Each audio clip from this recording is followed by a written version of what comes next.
रोजाना सबसे पहले मन्नत सीरियल देखने के लिए हमारे चैनल को सब्सक्राइब करें। एपिसोड के स्टार्टिंग में हम देखते हैं मन्नत बोलती है बोझ तो आप उठाएंगे, अपने माँ बाप को घर से बाहर निकालने का जो पाप किया है ना, उसका बोझ आप उम्र भर उठाएंगे। और रही बात धैर्य सर की, तो धैर्य सर आपसे कई गुना अच्छे इंसान हैं, आपका और उनका कोई मुकाबला ही नहीं है। और जानते हैं क्यों? क्योंकि जिन माँ बाप को आपने उन्हीं के घर से निकाल दिया ना, उन्हीं माँ बापों को धैर्य सर अपने घर में जगह दे रहे हैं।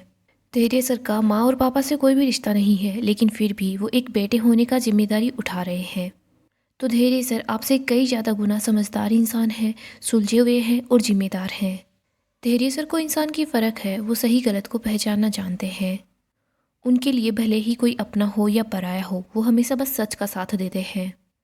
विक्रांत बोलता है, इतनी तारीफ कर दी तो बाबा जी का बंदा भी बोल दो। अगर मेरी जगह दे ही दी है तो पूरी तरीके से दे दूँ। मन्नत बोलती है, बस इसके आगे मत बोलना। विक्रांत बोलता है, क्यों? तुम जो मर्जी है वो बोल सकती हो, लेकिन मैं कुछ नहीं बोल सकता। विक्रांत बोलता है, नो इट्स नॉट फेयर। मन्नत बोलती है, आप फेयर अनफेयर से काफ़ी ज़्यादा दूर आ चुके हैं। विक्रांत बोलता है, ऐसा क्यों है? अभी तुम उसी के गुणगान कर रही थी, जो अच्छा है सो है, बोल दो ना कि वही अच्छा है। वैसे मिस मन्नत, मुझे कभी किसी ने बताया नहीं कि मैं बुरा हूँ, सॉरी इतना बुरा हूँ, थैंक्स मुझे आईना दिखाने के लिए। मैं एक्सेप्ट कर रहा हूँ कि मैं इस दुनिया का सबसे बुरा इंसान हूँ, मैं रेड फ्लैग हूँ, और हाँ धैर्य तुम्हारा ग्रीन फ्लैग है। बहुत अच्छा हुआ कि तुम्हारी और मेरी शादी नहीं हुई, वरना तुम्हें अपनी सारी की सारी ज़िंदगी इस रेड फ्लैग के साथ गुजारनी पड़ती। बाबा जी ने तुम्हें बचा ही लिया, और वैसे भी मंडप तैयार है, बाराती भी तैयार है। अगर तुमने चुन ही लिया है तो इसे भी पूरा ही कर दो। तुम देरी मत करो मन्नत। मन्नत बोलती है, छी, देरी तो आपने कर दी है अपनी गलती का एहसास करने में, और बहुत बड़ी गलती कर रहे हैं आप। लोग सही कहते हैं, प्यार अपनी मौत नहीं मरता है, का कत्ल किया जाता है, और इंसान वो कत्ल करता है अपनी गलत फहमी से, अपनी नज़रअंदाजगी से। भरोसा एक रिश्ते की सबसे महंगी कीमत है, और आपकी ये अमीरी है ना, उस भरोसे की कीमत नहीं चुका पाई। आप सब कुछ हार गए हैं, लेकिन कॉन्ग्रेचुलेशन, आपके पास पैसा है, घर है, विशाखा जी है आपके पास। वो सब अपने नहीं है। मन्नत रोनी की तरफ देख रही होती है। मन्नत बोलती है, आपने अपनों को इन सब चीज़ों के लिए छोड़ दिया है, मुझे भी छोड़ देना चाहिए। जो इंसान कभी हमारा साथ ना दे वक्त आने पर, जो हाथ हमेशा वक्त आने पर छूट जाए, वो रिश्ता जो कदर ना करे, वो प्यार जिस पर कभी एतबार ना करे, ऐसे को छोड़ ही देना चाहिए। विक्रांत बोलता है कि हाँ तुम सही बोल रही हो। विक्रांत बोलता है कि बेहतर तो तुम्हें मिल ही गया है ना, इसीलिए तो बेवजह रिश्ता तोड़ा है तुमने। मन्नत बोलती है, बस। मन्नत अपने आंसुओं को पोंछती है, वो बोलती है, आपको जो समझना है समझिए, मैं अब आपको कोई भी सबूत नहीं दूंगी। मैं आपको किसी भी बात का कोई भी सबूत नहीं दूंगी। मन्नत विक्रांत के सामने हाथ जोड़ती है और बोलती है, मैं तो आपको मुबारकबाद दूंगी, आपको मुबारक हो। प्यार से रिश्ता तोड़कर चीज़ों से रिश्ता जोड़ने के लिए आपको मुबारक हो। आपने अब हम दोनों के बीच का रिश्ता तोड़ दिया है, तो आपको ये टूटा हुआ रिश्ता मुबारक हो। हम जितने एक दूसरे के लिए अपने थे, उतने ही एक दूसरे के लिए अजनबी हो जाए। मैं दुआ करती हूँ विक्रांत, आज के बाद हम कभी भी एक दूसरे को ना मिले और ना ही एक दूसरे को याद करें। मन्नत बोलती है, चलिए पापा, ना तो ये घर हमारा है और ना ही इस घर का मालिक हमारा है। मन्नत अपने आंसुओं को पोंछती है, अपना सूटकेस ले लेती है और बोलती है, चलिए पापा। रोनी दादी के पास जाता है, दादी को गले लगा लेता है। इधर रोनी घर के सब लोगों से मिलता है। हम देखते हैं मन्नत भी दादी के पास आती है, दादी का आशीर्वाद लेती है। दादी भी बहुत ज़्यादा इमोशनल हो जाती है, वो मन्नत को गले लगा लेती है। रोनी गगन के पास जाता है, गगन को गले लगाता है। इधर हम देखते हैं मन्नत घर के बड़ों से आशीर्वाद भी ले लेती है। मन्नत गगन के पास भी जाती है, उससे भी गले लग जाती है। मन्नत काफ़ी ज़्यादा अपसेट होती है। इधर हम देखते हैं श्रुति भी दादी को गले लगा लेती है। मन्नत अपने मन में सोच रही होती है कि मन्नत, तुझे हिम्मत रखनी होगी, तुझे अपने को टूटने नहीं देना है। घर के सभी लोग बहुत दुखी होते हैं, लेकिन मल्लिका और विशाखा दोनों ही मन बहुत ज़्यादा खुश हो रही होती है।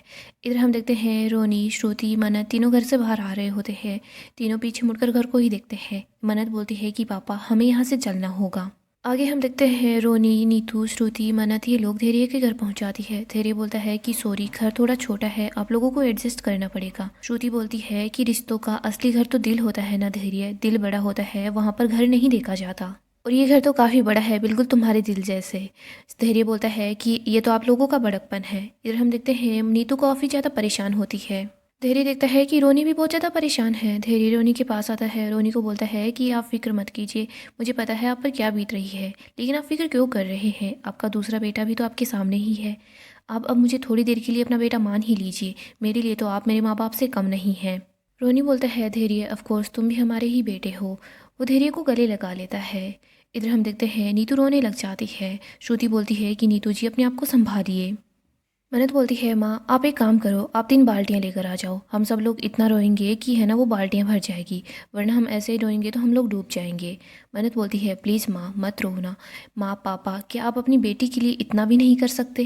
मन्नत अपने आंसुओं को पोंछती है और बोलती है देखो मैं भी नहीं रो रही, आप लोगों को भी नहीं रोना है। मन्नत नीतू और रोनी को बोलती है कि मैं जानती हूँ ये वक्त आप दोनों के लिए बहुत ही ज़्यादा मुश्किल है, मेरे लिए भी बहुत ज़्यादा मुश्किल है, लेकिन हमें है ना हिम्मत रखनी होगी, हमें स्ट्रोंग रहना होगा। देखिए ना इस मुश्किल वक्त में भी हम लोग एक साथ हैं। देखिए हम सब लोग साथ हैं ना, देखो ये मुश्किल वक्त है ये भी बीत जाएगा और हम हमेशा ऐसे ही साथ रहेंगे।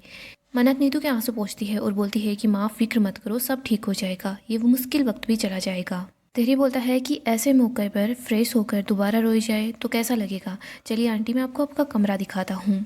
नीतू उठकर चल रही होती है तभी उसे चक्कर आ जाते हैं, वो नीचे गिर जाती है। इधर हम देखते हैं सब लोग परेशान हो जाते हैं। धैर्य बोलता है कि मैं अभी डॉक्टर को बुलाता हूँ। आगे हम देखते हैं डॉक्टर घर पर आ जाता है।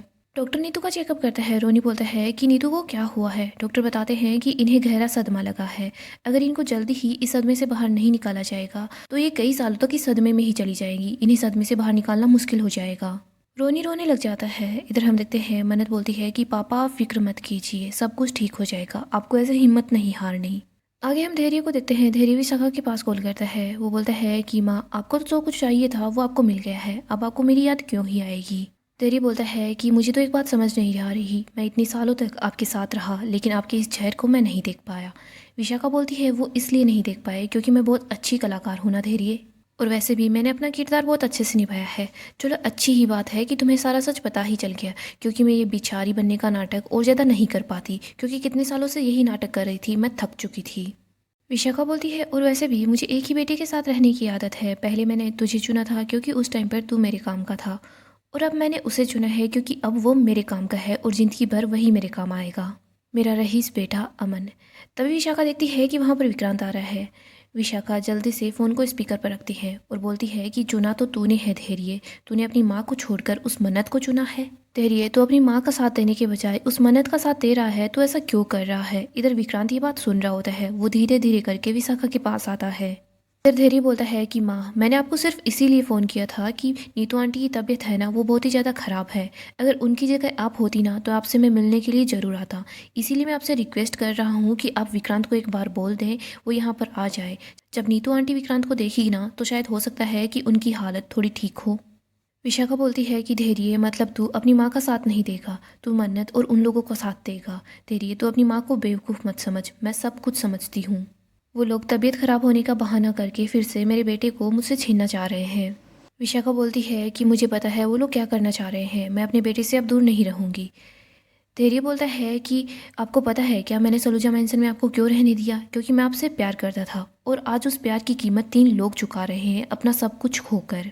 धैर्य बोलता है अभी मैं आपको आराम से और आखिरी बार बोल रहा हूँ, नीतू आंटी की तबीयत बहुत ज़्यादा ख़राब है, विक्रांत को यहाँ पर भेज दीजिए। इधर धैर्य कॉल कट कर देता है। गाइस डेली अपडेट के लिए आप हमारे चैनल को सब्सक्राइब करें और साथ ही साथ वीडियो को लाइक भी कर दें। नेक्स्ट एपिसोड में हम देखेंगे मन्नत अचानक से बेहोश हो जाती है, वो गिर जाती है। धैर्य मन्नत को वहाँ पर लेकर आता है, वहीं डॉक्टर भी होता है। धैर्य बोलता है कि डॉक्टर मन्नत जी अचानक से बेहोश हो गई है, पता नहीं इसको क्या हो गया है। हम देखते हैं डॉक्टर मन्नत का चेकअप करता है। डॉक्टर बताता है कि मन्नत प्रेग्नेंट है, मन्नत माँ बनने वाली है। ये बात सुनकर हम देखते हैं सब लोग एक बार काफ़ी ज़्यादा हैरान हो जाते हैं। फिर हम देखते हैं श्रुति ठंडे दिमाग से सारी बात को सोचती है। श्रुति को पता होता है कि मन्नत और विक्रांत की शादी हो चुकी थी। इधर हम देखते हैं श्रुति मन्नत को बोलती है कि मन्नत तुम और विक्रांत अब दोनों माँ बाप बनने वाले हो, तो तुम्हें अपने इस रिश्ते को सुधारना होगा। मन्नत बोलती है कि हाँ माँ आप ठीक बोल रही हैं।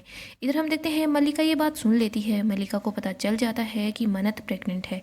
मल्लिका सोचती है कि अगर विक्रांत तक ये बात पहुँच गई ना तो सब कुछ गड़बड़ हो जाएगा, हमारा सारा का सारा प्लान बर्बाद हो जाएगा, मुझे ही कुछ करना होगा। इधर हम देखते हैं विशाखा पहले ही विक्रांत को मन्नत के खिलाफ भड़का देती है। वो बता रही होती है कि देखो धैर्य और मन्नत के बीच कुछ चल रहा है। इधर दूसरी तरफ हम देखते हैं मन्नत सोच लेती है कि वो विक्रांत को सब कुछ बता देगी। हम देखते हैं मन्नत विक्रांत के पास पहुंच जाती है, उसको बता देती है कि वो प्रेग्नेंट है। यहाँ पर हम देखते हैं विक्रांत बोलता है कि मन्नत तुम बस झूठा नाटक कर रही हो, तुम ये चाह रही हो ना कि मैं फिर से तुम्हारी ज़िंदगी में आ जाऊँ, लेकिन ऐसा कभी भी नहीं होगा। मैंने पहले ही तुमसे बोला था कि हमारा रिश्ता टूट चुका है। सो दोस्तों नेक्स्ट एपिसोड तो धमाकेदार होगा। अगर आपको अपडेट जानना पसंद है तो हमारे चैनल को अभी सब्सक्राइब करें, साथ ही साथ वीडियो को लाइक भी कर दें।